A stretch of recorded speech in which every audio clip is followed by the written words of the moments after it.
Төмендегі суретте көрсетілгендей түзудің теңдеуін жазыңыз деп мынандай бір есеп берілген. Қараңдар, бізде y өсі бойынша қиылысқан нүктесі қанша?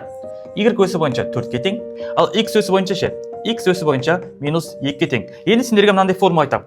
Y бөлінген y нөлевой қосылған x бөлінген x нөлевой тең болады 1 деген формуланы паузаға қойып жазып жаттап алыңдар. Кеттік келесі ары қарай. Y бөлінген, y нөлевойдың орнына апарына 4 қоямын. Сол кезде y бөлінген 4 азайтылған x бөлінген 2. Неге азайтылған? Өйткені x-тің таңбасы теріс таңба. Тең болады 1-ге. Ортақ бөлім берем. Барлық ортақ бөлімі 4 болады да, мынаған 2-ден беріледі, мынаған уже 4-ті көбейтіп жерге салсақ болады екен. Сол кезде y азайтылған 2x тең болады 4-ке.